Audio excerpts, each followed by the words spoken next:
সুধীবিন্দু, আজকে আমার এমন দশা হয়ে গেল, আমাদের হৃদয় পুরুষতা এতই ভরে গেল, আমার এখন মনে হয় পৃথিবীটাও যেন ত্রুটিতে ভরে গিয়েছে। দেখুন শাস্ত্রী খুব সুন্দরভাবে আমার ভগবান অনাদির আদি গোবিন্দ, সর্বকারণের কারণ আমার ভগবান শ্রীকৃষ্ণ শ্রীমদ্ ভগবত গীতার ষোড়শ অধ্যায়ে আমার ভগবান আমাদের জানিয়ে দিয়েছেন, দম্ভ দর্প অভিমান ক্রোধ পারুষ্যমেব চ অজ্ঞান চ অভিজাতস্য পার্থ সম্পদ মাসুরী। আমার ভগবান বলছেন, যখন হৃদয়ে অহংকার আসে, যখন হৃদয়ে ক্রোধ আসে, যখন হৃদয়ে রক্ষতা অজ্ঞান, এই সমস্ত দোষ যখন হৃদয়ে চলে আসে, এই সমস্ত দোষগুলো যখন আমাদের হৃদয়ে প্রবল হয়ে যায়, তখন সেই মানুষটা আস্তে আস্তে অসুরতে পরিণত হয়ে যায়। মা, স্বাভাবিকভাবে অসুর কথাটি যখন মনে পড়ে, আমরা অনেক সময় ভাবি হয়তো অনেক বড় বড় নখ থাকবে, অনেক বড় বড় দাড়ি থাকবে, চুল থাকবে। না মা, যখন আপনি গীতা পড়বেন, বিশেষ করে দৈবাসুর সম্পদ বিভাগযোগ পড়বেন, দেখবেন ভগবান বলছেন, অহংকার যার হৃদয়ে আছে, যার ক্রোধ বেশি, রাগ প্রচুর পরিমাণে যার বেশি, বুঝবেন মা, সেই জীবের হৃদয়ে সুর ভাব নাই, সেই জীবের হৃদয় হলো অসুরে পরিপূর্ণ হৃদয়, অসুরে পরিপূর্ণ হৃদয়, সেই ব্যক্তি অসুর হয়ে যাবে। এই জন্য ভগবান বলছেন, অহংকার, ক্রোধ, রক্ষতা, অজ্ঞানতা, এই গুণগুলো যখন আমাদের মধ্যে প্রবল হয়ে যায়, তখন সেই ব্যক্তি ধীরে ধীরে অসুর স্বভাবে পরিণত হয়ে যায়। আর তখনই তার মধ্যে শুরু হয়ে যায় অন্যের দোষ দেখা, অন্যের গুণ দেখা নয়। মা, এটি কখন হয় গো মা? ভক্ত কি অন্যের দোষ দেখতে চাই মা? আমি দেখি, তার মানে আমার মনে হয় কি, আমি লোক দেখানোর জন্য কাল নেমির মতো মনে হয় আমি ভক্ত সেজেছি, আমার প্রকৃতপক্ষে ভক্ত হওয়া হয় নাই। কারণ ভক্ত যদি আমি হতাবি, অন্যের দোষটা তো আমার চোখে পড়তো না, শুধু অন্যের গুণটাই আমার পড়তো। আজকে দেখুন সুধীবৃন্দ, অহংকার ক্রোধে হৃদয় আমার পরিপূর্ণ হয়ে গিয়েছে, ওই সমস্ত দোষগুলো হৃদয়ে আছে, এই জন্য অন্যের দোষটাই আমি দেখি, অন্যের গুণ আমার দেখা হয় না।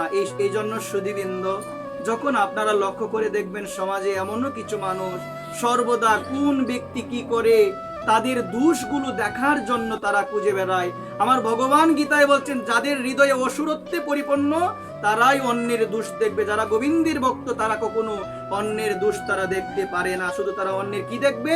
অন্যের গুণ দেখবে। এটি ভক্তের লক্ষণ। আমার পূজনীয় শ্রী প্রেমানন্দ বাবাজি মহারাজ উনি বলছেন, ভক্তের লক্ষণই হলো নিজের দোষ দর্শন, অন্যের গুণ দর্শন করতে হবে। দেখি ভক্তের লক্ষণ। এখন এই অহংকারে, এই ক্রোধে, এই রক্ষতা, অজ্ঞানতায় মত্ত হয়ে গিয়ে হৃদয়টা অসুরত্বে পরিপূর্ণ হয়ে গিয়েছে। আমরা বলি সময় খারাপ, কেউ ভালো নয়, সময় খারাপ, কেউ ভালো নয়, কিন্তু আসল সমস্যা হলো আমার ভিতরে। আমার যদি মনটা পরিশুদ্ধ হয়, আমি বলবো জগতের সবাই ভালো, শুধু একমাত্র আমি খারাপ। আর আমি বলি জগতের সবাই খারাপ, আমি ভালো, তার মানে আমি এখনো ভক্ত হতে পারি নাই। আমার আসল সমস্যা হৃদয়ে ভিতরে রয়ে গিয়েছে।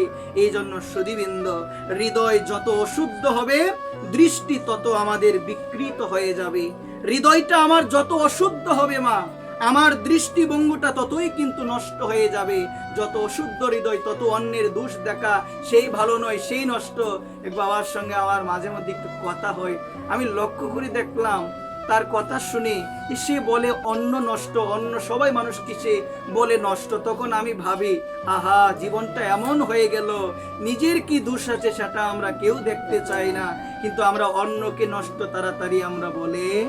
এই জন্যই তো মহাজন জানিয়ে দিলেন, হৃদয় যত অশুদ্ধ হবে, আমার দৃষ্টি তত বিকৃত হয়ে যাবে। এই জন্য হৃদয় যত শুদ্ধ হবে, আমি দোষ দেখা বন্ধ করে দিয়ে আমি সর্বদা অন্যের গুণটাই দেখবো। একবার সবাই বলি, আমরা কি দেখবো? অন্যের গুণটাই দেখবো। অবন্তী নগরের ব্রাহ্মণ আজকে কথা না বলি, হৃদয়ে উপলব্ধি করলো, কথা না বলি, হৃদয়ে উপলব্ধি করলো, আজকে এতদিন আমার এত টাকা পয়সা ছিল, আমি ভাবলাম সবাই হলো আমার আপন, এখন সমস্ত কিছু ভগবান হরণ করে নিয়েছেন, এখন ভাবলাম জগতে আপন আমার কেউ নয়, একমাত্র আপন হলো ভগবান। এটি প্রমাণ, এটি সারকর্তা। যখন হৃদয়ে কষ্ট আসে, তখন দৃষ্টি ভগবানের দিকে যায়, গোবিন্দ তুমি বিনে আর কেউ নাই।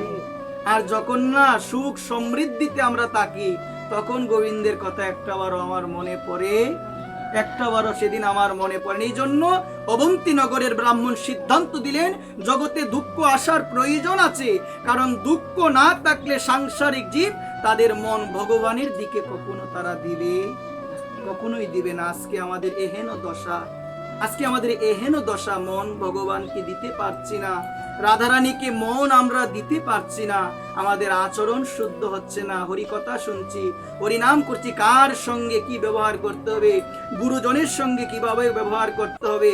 আমরা রামচন্দ্রের কথা শুনি, ভগবান কৃষ্ণের কথা শুনি, কিন্তু আমরা বুঝতেই পারি না আমার ভগবান